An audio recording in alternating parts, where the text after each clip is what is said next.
Hey guys! Today we're diving into another truly horrifying case. If you want to support my channel, make sure to subscribe and stay active. It really helps me out.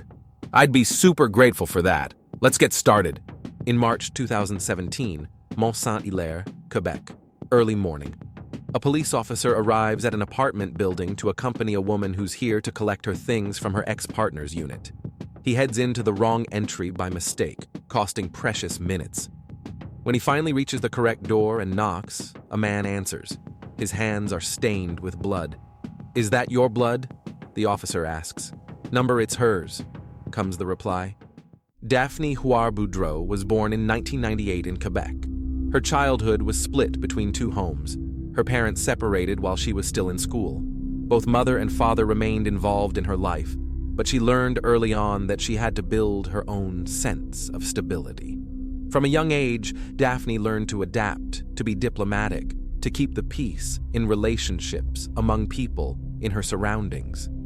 She often spoke about her desire to work in psychology, to support people facing challenges. She didn't follow a rigid plan, more a calling she felt deeply. She believed that even a single kind act could make a real difference in someone's life. At times, her dreams sounded idealistic, almost childlike. Yet, they were driven by a conviction rare in teens. By age 18, Daphne had graduated high school and was preparing for the next stage, choosing her profession and living independently. She already had a part-time job at a small store to feel financially free. On the outside, she seemed confident, but those close to her knew she was fragile. Daphne was vulnerable under pressure, especially emotional pressure. She didn't know how to set boundaries, especially with someone she believed needed her. Feelings of pity, compassion, and fear of hurting others often outweighed her own needs. This made her particularly susceptible to manipulation. She seldom spoke about herself. Much more often, she focused on others. Even in her darkest moments, Daphne tried not to burden anyone with her own feelings. Antoine Lopez was also born in Quebec, but from near infancy, he went into foster care. By age 1.5, he had been moved through 3 foster homes. Social services had removed him from his biological family due to serious neglect, a lack of basic care, and unhealthy living conditions. These early traumas left deep scars. Later, psychologists would note his capacity for emotional attachment was severely impaired. Despite efforts by social services to provide a stable environment, the constant upheaval during a critical developmental period only made things worse. Antoine's development lagged, marked by fits of aggression and unpredictable behavior. Even preschool teachers found it difficult to connect with him. He didn't trust, never felt safe around adults, and perceived closeness as a threat. He took rejection deeply to heart, couldn't handle uncertainty, and saw any limit or rule as a personal slight. He lacked the skills to cope with inner distress. When overwhelmed, he either lashed out or shut down completely. As a teenager, professionals began to notice him more. Teachers complained about his behavior. Caregivers remarked on his difficulty socializing. But behind the aggression was a profound fear of abandonment. That fear drove his actions, turning any close relationship into a tense, unstable situation. He didn't see separations as part of life. They felt catastrophic to him. As Antoine grew older, he learned how to mask his inner turmoil, but never truly figured out how to manage it. Outwardly, he appeared composed, yet deep down, he remained the same frightened boy, someone who couldn't understand why he had once been given up and what he needed to do to avoid being left again. That emotional immaturity, concealed behind a grown-up exterior, made his behavior difficult to predict. Whenever he felt he was losing control of a situation, he reacted as though it were a personal catastrophe, often with sudden and unchecked intensity. By the time he reached adulthood, Antoine already had legal troubles, episodes of unstable behavior, a disregard for rules, and an aversion to authority. Law enforcement recognized him as someone who could react erratically in high-pressure situations. His record included notes on his potential risk level and recommendations for officers to exercise caution when interacting with him. Still, that designation didn't lead to any formal supervision or consistent support. In February 2015, Daphne met Antoine. She was 16, he was 20. Their meeting was by chance, but the connection escalated quickly into a relationship. Daphne was in her final year of high school, still unsure about her future, but eager to feel grown up and independent. Her relationship with Antoine felt like a step toward adulthood, even though the difference in their age, life experience, and maturity was obvious from the beginning. Antoine came across as attentive and persistent. He messaged often, called regularly, and frequently offered to pick her up or drop her off. At first, he seemed genuine and caring. For Daphne, who was naturally trusting and inclined to see the good in people, this attention felt like real affection. From the outside, their relationship appeared typical, so early warning signs went mostly unnoticed. Daphne's parents were cautious from the start. They were uneasy about the age gap, how quickly the relationship was progressing, and the fact that Antoine kept his distance from them. He rarely visited their home, and when he did, he acted reserved and tense. However, her parents chose not to directly intervene. She was no longer a child, and they hoped she would make wise decisions on her own. Daphne insisted everything was fine and didn't share many details. For the first few months, things seemed calm. The two spent a lot of time together, going on walks, talking, making plans. Antoine suggested that once Daphne turned 18, they should get their own place. He told her they'd manage just fine, that it was time to grow up and be independent. Daphne was hesitant, but gradually agreed. She liked that an older guy was taking her seriously, as an equal. She knew Antoine didn't have a steady job and was relying on financial assistance, but it didn't bother her at the time.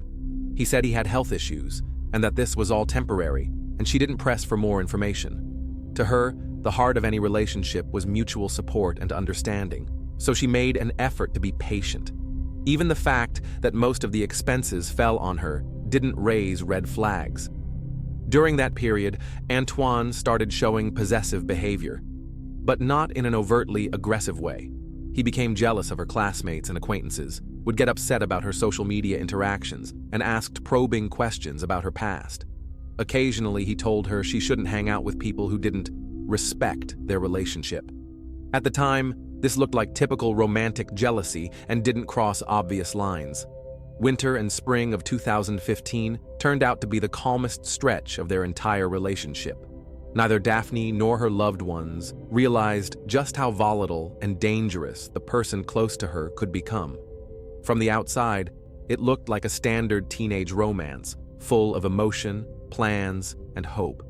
But even then, the groundwork was being laid for control, dependency, and blurred personal boundaries. Daphne didn't notice how her independence was slowly being replaced by a constant need to adjust to her partner's mood and reactions. Month by month, she compromised more, pushed her own desires aside, and began to equate love with patience, understanding, and self-sacrifice. As long as it felt like her own choice, not something forced, no one saw the danger. When Daphne turned 18, she and Antoine moved into a rental apartment. Her parents were uneasy about the decision, but tried to respect her autonomy. The place was close to her hometown, which gave them the illusion of oversight and proximity. Daphne wanted to prove, to herself and others, that she could live like an adult, manage her own life, and build a real relationship. But everyday reality quickly exposed what had been hidden. Living with Antoine was tense. He wasn't working or studying, and spent most of his time at home. This only intensified his irritability and jealousy. He demanded more attention, scrutinized who she talked to, checked her phone, and grew suspicious of anything that didn't fit their insular routine. His behavior fluctuated wildly, from excessive affection to sudden outbursts of anger. It quickly became clear that any attempt Daphne made to spend time outside the home or connect with friends would spark either hostility or sulking from Antoine. He insisted everything happen with his approval. Even short phone conversations became sources of tension. Over time, he started criticizing the way she dressed, how she spoke, even her facial expressions. Any small issue could trigger a conflict. The full burden of daily life fell on Daphne. She worked to cover rent and groceries, handled all the household chores, and still tried to keep their relationship stable. But the pressure kept mounting. Antoine frequently reminded her of a past instance when he had considered ending his life, using guilt as a form of emotional leverage. He told her he couldn't make it without her, that if she left, he might not survive. This made Daphne feel deeply responsible for his well-being, trapping her in a situation that was becoming more emotionally exhausting by the day. The first serious crisis came when Daphne tried to leave. She told Antoine she wanted to end the relationship and began packing her things. His response was chaotic and destructive. He wrecked the apartment, smashing items, throwing her belongings, and damaging furniture. Neighbors called emergency services. Officers arrived and documented the scene. Her parents had to rush in to help her collect what remained of her possessions and get out. Antoine wasn't detained. Law enforcement issued a warning and urged him to remain calm. Daphne temporarily moved back in with her parents. She was emotionally drained, but tried to keep her composure. Her parents, deeply concerned, offered support, but she avoided discussing the incident. She wanted to appear strong, like she could handle it. Internally, she was grappling with the devastating realization that the relationship she had poured herself into had become harmful. Despite everything, Antoine didn't stop reaching out. He kept messaging, calling, leaving voicemails. He apologized, blamed his actions on stress, and promised to change. He said he had acted out of despair, not anger. Eventually, he started pleading for sympathy, telling her he couldn't sleep or eat, that he was constantly thinking about death.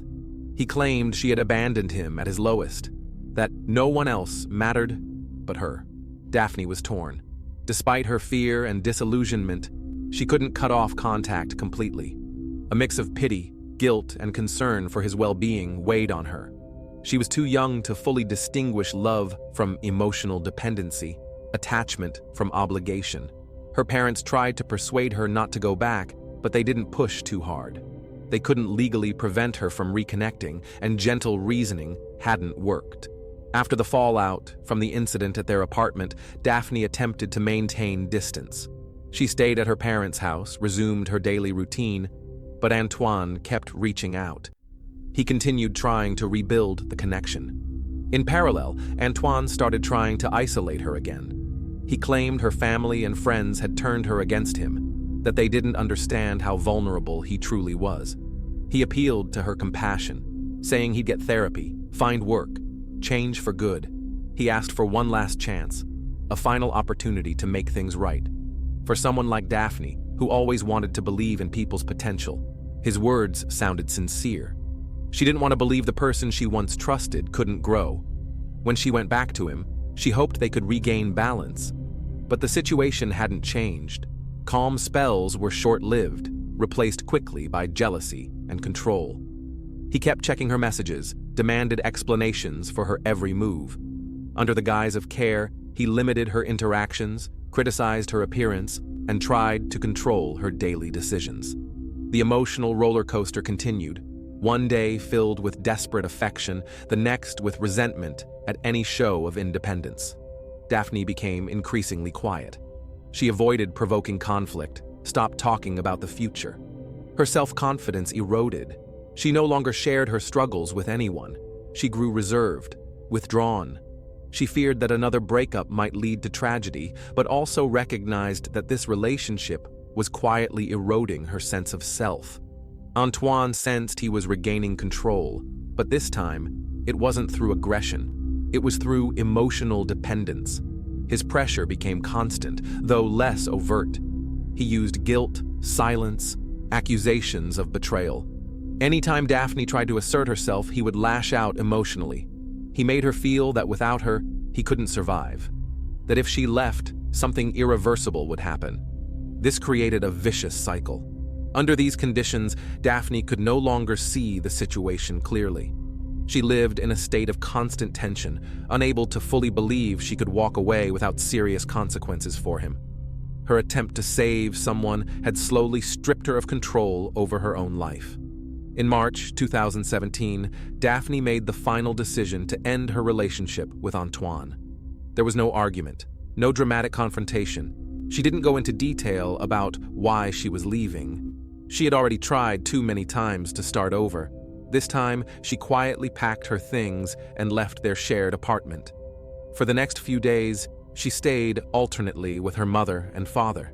Her parents were separated, which gave her the flexibility to change locations and avoid being in one place too long. Antoine didn't accept the breakup as final. He saw it as just another temporary distancing. He continued texting her every day. His messages varied. Some were pleading, others accusatory. He called, but Daphne didn't answer. That's when he began reaching out to her parents. He messaged her mother asking where Daphne was. He got no response. Then, he started contacting friends and acquaintances, trying to figure out who she might be staying with. He watched her social media activity, checking whether she'd been online. His efforts to reach her grew increasingly obsessive. Daphne shut off her phone. She knew that any contact with Antoine would be a step backward. In response, he started acting through others. He asked friends to drive past her parents' homes and look for her car. He searched for excuses to see her, anything that might create a chance encounter. To him, her silence wasn't a rejection. It was just another obstacle to push through. Around that same time, Antoine found out that Daphne had started seeing someone else, Alexis. He didn't know many details, but just the idea triggered a storm of emotion. He felt abandoned, humiliated, and betrayed. It wasn't just that she had left, it was that she had replaced him. He couldn't process this as her personal decision. To him, it felt like a personal insult. His emotional state became increasingly unstable. In an attempt to express himself, Antoine recorded a video message and uploaded it online. The clip lasted several minutes. In it, he accused Daphne of betrayal, said she had used him, and claimed she had ruined his life. He insisted he had done everything for her, and she had just turned her back. He said he loved her, and that she had never appreciated it. While there were no direct threats in the video, the overall tone was unsettling. It was clear he was in a highly agitated state. Daphne's family was shaken when they discovered the video. Her father couldn't understand why the platform hosting it hadn't taken it down immediately. For him, it was another devastating blow. To see the person who had become a danger to his daughter attacking her so publicly. The video served as undeniable proof of Antoine's mental distress, his instability, his aggression, and his inability to accept rejection. In the days leading up to the tragedy, the atmosphere was tense. Daphne knew Antoine was trying to find a way to see her, but she tried not to show fear. She didn't want to worry her parents and chose not to involve them. In her mind, avoiding reaction would diffuse the situation. What she didn't realize was just how far someone unable to let go might go. The night of March 22, 2017, was cold and snowy. Around 2 a.m., Antoine left his home on foot and headed toward the house of Daphne's father. He didn't have a car, so it took him nearly 2 hours to walk through snow-covered streets in freezing temperatures. This wasn't a spontaneous act. He knew Daphne was temporarily staying at her dad's and would be leaving for work early in the morning. It was all planned. At about 3:45 a.m., he arrived at the house. Without alerting anyone to his presence, he hid inside a car parked in the driveway. It wasn't Daphne's own vehicle. It belonged to her mother, who had lent it to her while her own car was in the shop. Antoine knew this was the car Daphne would take to work, a shift at the small grocery store where she worked part-time. His goal was to wait for her and force a conversation. Around 4:30 a.m., Daphne quietly left the house. As she approached the car, she saw Antoine sitting in the back seat. He wasn't trying to leave. He insisted they needed to talk things through. Caught off guard, Daphne initially tried to calmly ask him to get out. He refused. With time running out and not wanting to cause a scene, she got behind the wheel and drove him with her. Silently, without a confrontation. Though he didn't threaten her or act outwardly hostile, his very presence was an act of pressure. When they arrived at her workplace, Daphne got out and went inside the store. Antoine followed. Her co-workers immediately noticed his behavior, tense, watchful, unwilling to leave her alone. The situation felt off. Concerned, they decided to contact emergency services. When police arrived, they documented his persistent behavior. Officers managed to pull him aside and talk to him. He wasn't aggressive, but he was clearly emotionally unstable. Daphne declined to file a report. She told the officers she wasn't afraid of Antoine, that he hadn't made threats or acted violently. She insisted everything was under control and asked them not to take further action. Law enforcement gave Antoine a verbal warning. He called a cab and left the property. The incident didn't escalate any further. Technically, he hadn't broken any laws. Afterward, Daphne looked tired but tried not to show emotion. She stayed on the job, completed her duties, and didn't discuss what happened with co-workers or family. Internally, she hoped it was over. To her, it felt like another episode, another surge of emotion from a former partner who would eventually move on. She didn't see it as dangerous. She didn't feel threatened, only drained, wanting to forget. At the time, no one around Daphne could have predicted that this was more than just a case of someone crossing personal boundaries. It was part of a calculated chain of actions, steps Antoine saw as preparation. He hadn't moved on. He hadn't let go. He was waiting for the next opportunity. Daphne, on the other hand, chose a strategy of silent avoidance. She believed that by not responding or engaging, she could prevent further escalation. What she didn't realize was that Antoine had already made up his mind. The following day, Daphne decided to go to Antoine's apartment to collect her belongings. Her main concern was for the pets that had been left behind after their final breakup. She feared he might harm them out of spite or desperation. She was especially worried about her two companions, a cat and several lizards. She didn't hide her concern from her loved ones and openly admitted she was scared he might, for example, throw the animals out or neglect them. Before going, Daphne stopped by the local police station. She told officers about her planned visit to her ex's apartment and made it clear she didn't feel safe. By that point, Antoine was already known to law enforcement. The officer she spoke with strongly advised her not to go back alone. As a precaution, a female officer was assigned to quietly follow behind in a separate vehicle, close enough to intervene, but far enough not to draw attention. Around noon, Daphne arrived at the building. The officer, however, made a critical mistake. She entered the wrong section of the complex. It took several minutes for her to double-check the address and find the right entrance and floor. Those few minutes turned out to be fatal. When she reached the apartment door, it was quiet. She knocked. At first, there was no answer. Then a shadow moved behind the glass, and a man's voice said, "Arrest me!" Antoine opened the door. His hands were covered in blood. Calmly, he raised them and told the officer, "It's not my blood." He did not resist and followed all instructions. The officer immediately called for backup and emergency services, then entered the apartment. Inside, all was silent. Near the staircase, she found a body. Daphne was lying on the floor. Medical aid was no longer necessary. It was clear she had already passed. Later, forensic analysis revealed that Daphne had sustained 15 stab wounds, primarily to the chest and neck. Her throat had also been slashed. One of the wounds was fatal on its own, while the others suggested extreme emotional agitation from the attacker. Everything pointed to a sudden emotional outburst and uncontrollable rage. The delay, the mistake with the building entrance, each of these factors formed part of a tragic sequence. Technically, law enforcement had followed protocol, but this case underscored a harsh truth.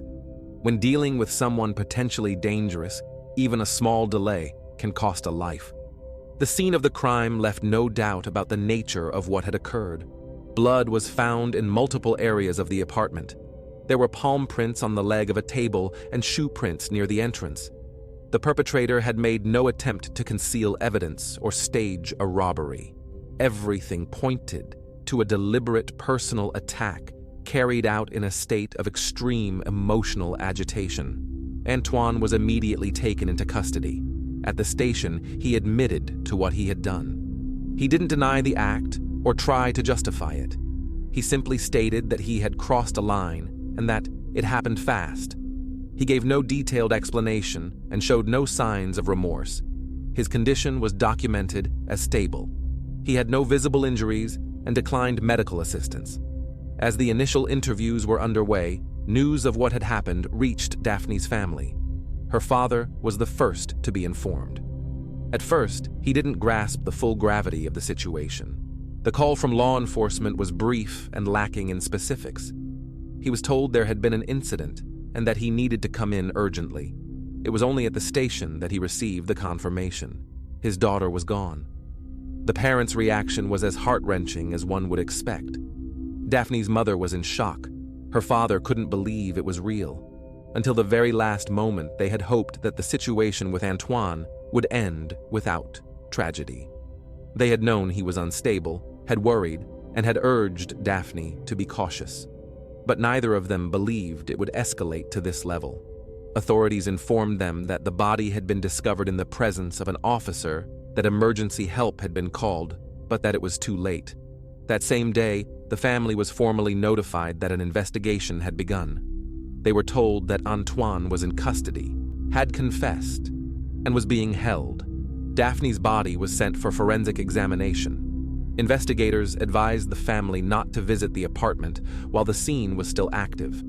Her father refused. He insisted on seeing his daughter. That memory would later become one of the most painful of his life. Following Antoine's arrest, the investigation didn't take long. He pled guilty to taking Daphne's life, and in 2018, the case went to trial. He was sentenced to life in prison without eligibility for parole for the first 18 years. However, the case sparked public outcry, not only due to the brutality of the act, but also because of how the charges were handled.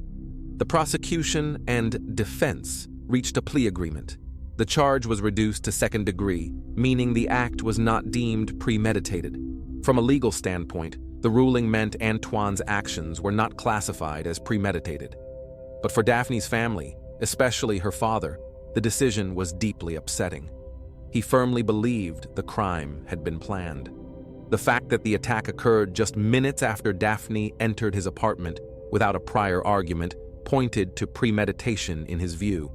Everything about the situation, he argued, indicated signs of a first-degree crime. After the funeral, the family reached out to the Crime Victim Compensation Board to seek support for their loss and the trauma they were enduring. Daphne's father was in a severe emotional state and her mother was unable to return to work. But their application was denied. Technically, her parents were not considered direct victims of the crime. They had not been subjected to aggression themselves and therefore did not qualify for financial assistance. The decision came as a shock. Despite having lost their daughter to an especially brutal crime, they were labeled indirect victims and ineligible for support. The family filed an appeal. The process took time, but eventually the decision was reversed. The parents were granted partial compensation, mainly to cover expenses for psychological counseling and lost income. The financial sum was modest, but its symbolic value was significant. It marked an acknowledgement that the system recognized the weight of their loss. Meanwhile, questions were being raised in the media and public forums about law enforcement's role in the case. In particular, attention turned to the two officers involved on the day of the crime. One had been assigned to follow Daphne to the apartment, but made a critical error, entering the wrong section of the building and arriving several minutes late. The other was the officer who had taken her initial report and failed to strongly advise full accompaniment. Both officers later faced internal ethics reviews. However, no disciplinary action was taken. Officially, their conduct did not violate procedure. For Daphne's father, this was a devastating blow. He publicly criticized what he saw as a failure to recognize the danger. In his view, Antoine's history of emotional instability and threatening behavior, especially after the surveillance incidents, alarming messages, and the confrontation at her workplace, should have been taken far more seriously. He believed police could have intervened earlier and potentially prevented the tragedy. Years passed, but Daphne's family was left with a lingering sense that the system had failed them. They had not only endured the loss of their daughter, they had been forced to fight for recognition that she had been a victim, not of chance, but of avoidable escalation. No part of the system, Neither police, nor prosecutors, nor social services had stepped in time. And afterward, none had accepted accountability. Daphne's case became one of the defining examples in Quebec of how the line between psychological aggression and direct threat can be dangerously overlooked, and how hesitation, red tape, and lack of urgency can cost lives. Thanks for watching, everyone. Your support means a lot to me, and you can help my channel grow by hitting that like button, dropping a comment, and sharing this video. Your engagement really makes a difference. See you soon.